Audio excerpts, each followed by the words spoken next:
Hai, masih bersama saya, Mr. Z bicara. Tentu saja bicara tentang kebenaran berdasarkan fakta, data, dan realita. Teman-teman, masih ingat kasus Nikita Mirzani terkait dengan skincare yang nilainya miliaran rupiah. Aleh-aleh minta dibebaskan. Ya, banyak beritanya. Banyak yang berharap untuk dibebaskan, terutama dari sang pengacara. Namun faktanya, kasus Nikita Mirzani terus berlanjut. Kabar terakhir, berkas perkara telah dinyatakan lengkap dan Nikita Mirzani segera diserahkan ke pihak kejaksaan.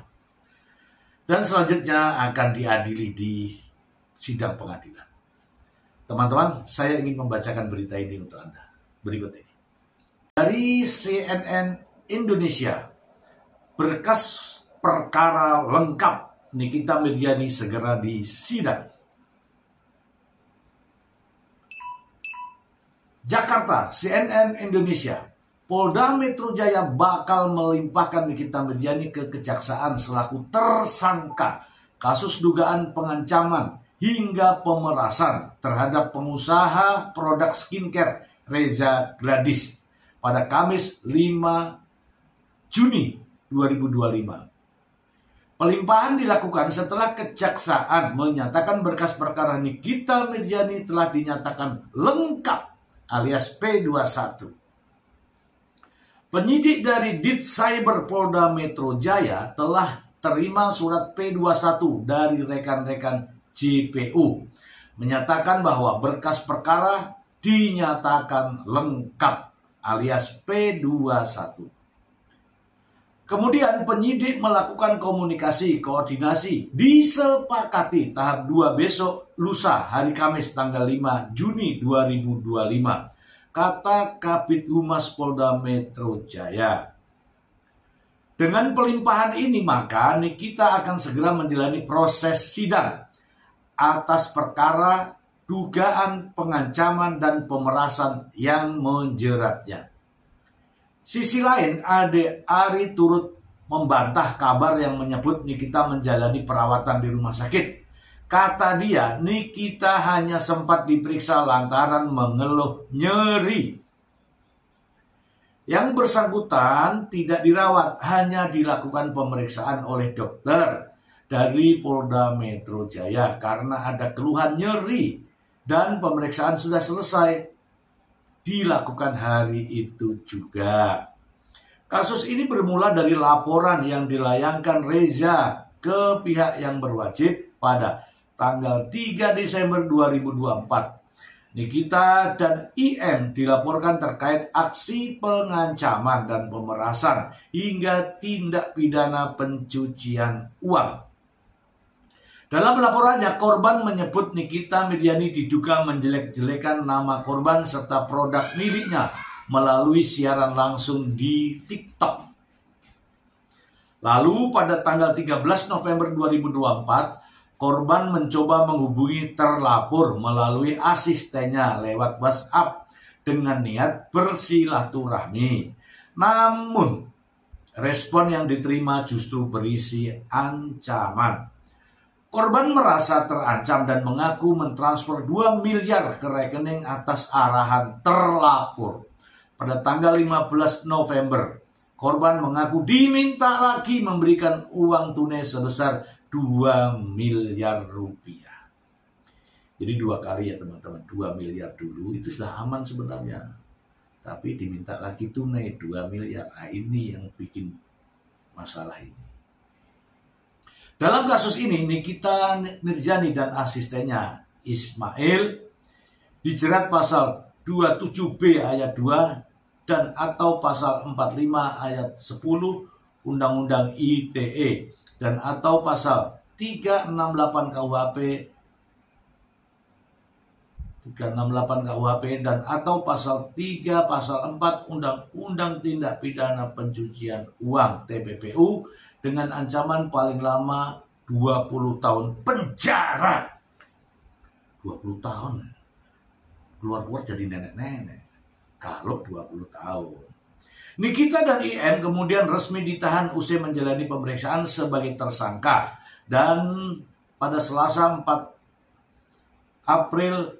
Maret 2024, Nikita dan IM langsung menggunakan baju oranye khas usai tersangka diperiksa. Oke teman-teman, kita akan bahas ini teman-teman. Kita akan bahas. Teman bisa lihat ya judul-judulnya ini ya. Ini ada kuasa hukum bicara kemungkinan Nikita Mirzani bebas terkait dengan kasus pemerasan, ya kan? Ya kan? Dan ada lagi nih. Berkas perkara dikembalikan, kembali diperiksa. Adakah kemungkinan Nikita Mirzani bebas, ya kan? Nah, ini ada lagi nih. Berkas kasus Nikita Mirzani. Mana tadi?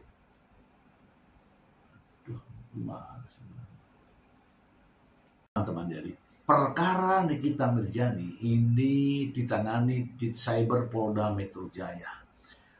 Perkara ditangani, kemudian diproses berkas perkara, kemudian diserahkan ke kejaksaan. Kalau kejaksaan menilai bahwa berkas perkara itu belum lengkap, itu dikembalikan ke polisi dan diberi petunjuk untuk bisa melengkapi. Namun berita seperti ini dikemas seolah-olah berkas Nikita Mirzani tidak lengkap. Nikita Mirzani kemungkinan bebas, dan juga dikemas oleh sang pengacara dengan adanya berkas perkara yang dikembalikan dari kejaksaan ke pihak penyidik, sehingga membuat pernyataan bahwa kemungkinan bebas. Nah, begini teman-teman, itu adalah tugas dari jaksa. Ya, ketika jaksa menerima berkas perkara dan perkara tersebut masih dinilai belum lengkap, ya dikembalikan untuk dilengkapi teman-teman. Dan nyatanya berkas perkara tersebut dilengkapi.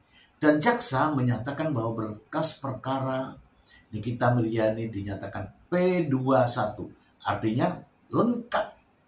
Selanjutnya adalah tahap 2, penyerahan tersangka dan barang bukti. Tadi saya membaca katanya tanggal 5 Juni. Ya teman-teman silakan. Mungkin ada yang ikuti siaran live nanti. Teman-teman bisa nonton bagaimana Nikita Mirzani diserahkan dari pihak penyidik ke kejaksaan untuk dilanjutkan proses penuntutan. Teman-teman, ada upaya untuk menggagalkan penanganan kasus ini. Yang pertama, sudah ya kelihatan ya, ada gugatan One Prestasi senilai 100 triliun kalau nggak salah. Itu hanya cara untuk menggagalkan. Namun hakim itu ketika perkara pidana sedang berlangsung tidak ada menerima gugatan perdata, teman-teman. Jadi membiarkan yang duluan berlangsung, barulah ada nanti gugatan perdata diterima. Kemudian seperti biasa beberapa waktu yang lalu juga Nikita Mirzani ketika akan ditahan oleh Kejaksaan Negeri Serang, Banten itu juga mengalami sakit. Ini juga ada upaya itu teman-teman. Jadi Nikita Mirzani nanti seolah-olah sakit, kumat, atau operasi plastiknya ada yang meletus dan sebagainya. Nanti juga akan ada seperti itu. Itu adalah upaya mengalihkan isu. Ya kan? Nah, ini sudah banyak beredar beritanya dan saya akan tampilkan. Teman-teman semua, kita melihat bahwa di sini polisi profesional ya teman-teman. Dari mulai penetapan tersangka, pemanggilan tersangka, pemeriksaan tersangka, kemudian penahanan tersangka sampai pemberkasan ini berlangsung secara profesional. Dan sekarang ini sudah P21 dan besok akan dilanjutkan dengan tahap 2, yaitu penyerahan tersangka dan barang bukti. Itu saja informasi dari saya, semoga bermanfaat. Terima kasih. Bye.